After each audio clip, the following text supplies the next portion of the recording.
नमस्कार। आप सभी प्रबंधक बंधु को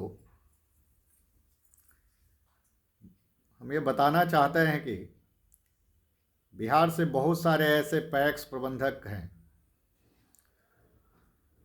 जो सेवा शर्त नियमावली का अनुमोदन के संदर्भ में पिछले माह 18/10/2022 को जो माननीय सहकारिता मंत्री जी से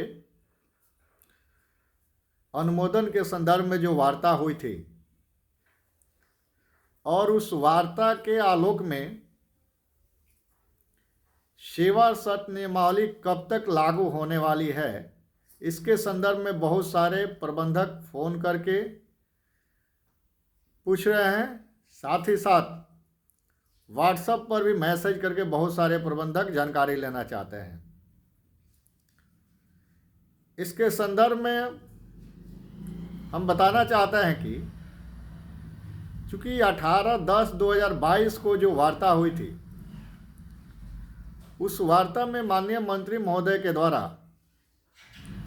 अपने आप सचिव विकास सर को सेवा शर्त नियमावली के अनुमोदन हेतु आदेश कर दिए थे।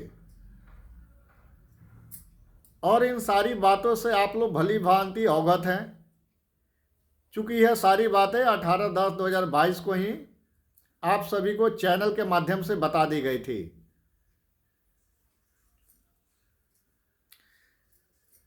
और 18/10/2022 के बाद हम सभी अभी जानते हैं कि इधर पर्व त्यौहार होने के कारण, छठ दीपावली होने के कारण कोई भी काम विशेष रूप से नहीं हो पा रहा था। चूँकि 1 तारीख तक छठ था, 2 तारीख को सारे कार्यालय खुले हैं, चाहे वो प्रखंड स्तर का कार्यालय हो या सचिवालय स्तर का कार्यालय हो। और लगभग 14-15 दिन यह समय हुआ, जिसमें से 14-15 दिन में लगभग 9-10 दिन फेस्टिवल में निकल गया, यानी पर्व त्यौहार में निकल गया। तो मान के चलिए कि विभाग को मात्र 4 से 5 दिन ही समय मिला। और इसके बारे में हम बताए भी थे कि आदेश तो हो गया है, लेकिन यह एक विभागीय प्रक्रिया है और विभागीय प्रक्रिया जो होती है उसमें थोड़ा सा समय लगता है, इसलिए इसमें बहुत ज़्यादा परेशान होने की आवश्यकता भी नहीं है। और इस क्रम में हम लोग यह भी जानते हैं कि बिहार में 2 सीटों पर उपचुनाव हो रहा है, जिसमें 3 नवंबर को वोटिंग होने वाली है। और हम सब यह भी जानते हैं कि गोपालगंज का जो सीट खाली हुआ है वह पूर्व सहकारिता मंत्री सुभाष सिंह जी का मृत्यु होने के कारण वह सीट रिक्त हुआ था। और उस सीट पर जो चुनाव हो रहा है, वहाँ के प्रभारी हम लोग के वर्तमान जो सहकारिता मंत्री हैं उनको ही राजद के द्वारा बनाई गई है। माननीय सहकारिता मंत्री डॉक्टर सुरेंद्र प्रसाद यादव जी गोपालगंज सीट पर प्रभारी बनाए गए हैं, जिसके कारण लगातार वे भी उपचुनाव में व्यस्त हैं। और हमको लगता है कि गोपालगंज के लगभग सारे पैक्स के प्रबंधक जो हैं इस बात से भली भांति अवगत भी होंगे, क्योंकि जब तक उपचुनाव बीतेगा नहीं तब तक माननीय मंत्री महोदय भी उधर अत्यधिक व्यस्त हैं। और चुनाव बीत जाने के बाद काउंटिंग के उपरांत ही माननीय मंत्री महोदय की व्यस्तता कम होगी। और महज विकास सर को भी 4-5 रोज ही समय मिला है इसकी फाइल कंप्लीट करने में, क्योंकि इसके पहले भी हम बताए थे कि इसका भी फाइल मंत्रालय में कंप्लीट करना पड़ेगा। हो सकता है आप लोगों को ये कन्फ्यूजन हो कि इसके पूर्व में जो फाइल कंप्लीट हो गई है तभी माननीय मंत्री महोदय के कार्यालय को भेजी गई है विभाग के द्वारा। लेकिन आप लोगों को हम ध्यान आकृष्ट कराना चाहते हैं कि वह फाइल जो था सहकारिता विभाग के रजिस्ट्रार एवं सेक्रेटरी अर्थात श्री बैद्यनाथ प्रसाद यादव सर और श्रीमती वंदना प्रेयसी मैडम, इन लोग के द्वारा वह फाइल कंप्लीट करके अनुमोदन हेतु मंत्री जी को भेजी गई थी। लेकिन जो अनुमोदन देना है उसके लिए भी ये भी माननीय मंत्री महोदय के कार्यालय में उनके आप सचिव के द्वारा भी फाइल कंप्लीट की जाएगी।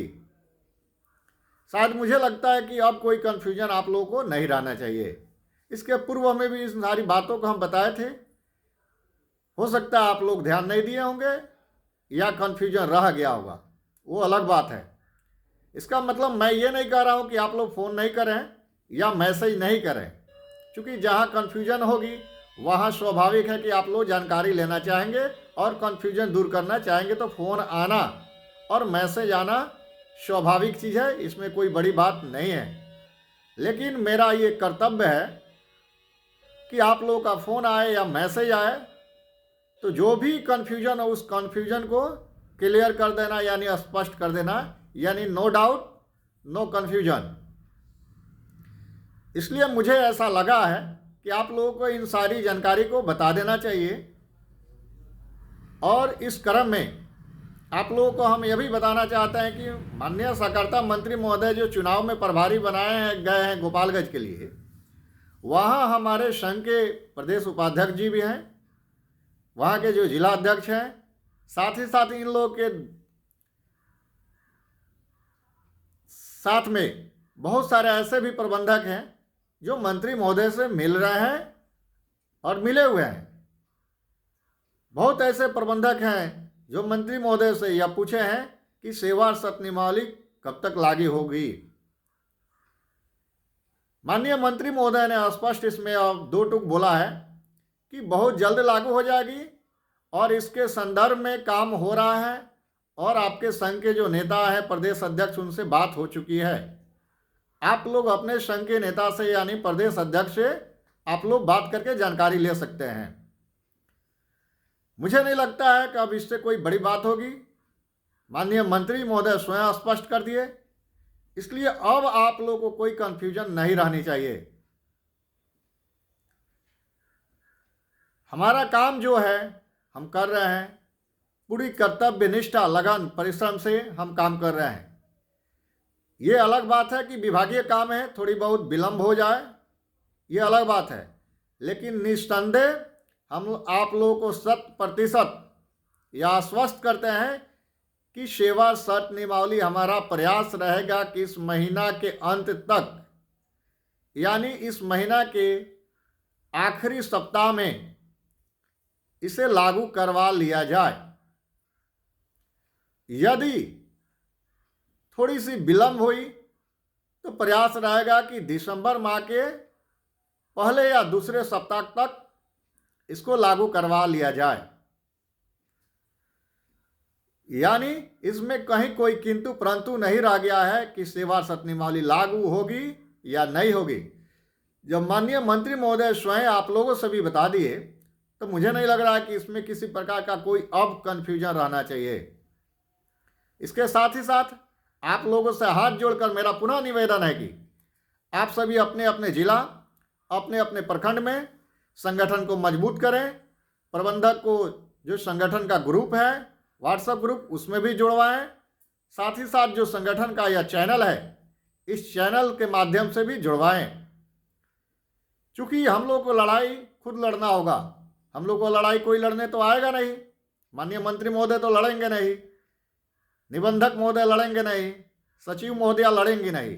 इसलिए आप लोगों से मेरा बार बार हाथ जोड़कर विनती है, निवेदन है, आग्रह है कि आप लोग इस बात को समझें और संगठन को सशक्त बनाएं, मजबूत बनाएं और स्वयं जागरूक भी बने। और मुझे पूर्ण उम्मीद है, पूरा विश्वास है कि आप लोग इस काम को पूरी जागरूकता के साथ, पूरी जिम्मेदारी के साथ करेंगे। बहुत बहुत धन्यवाद।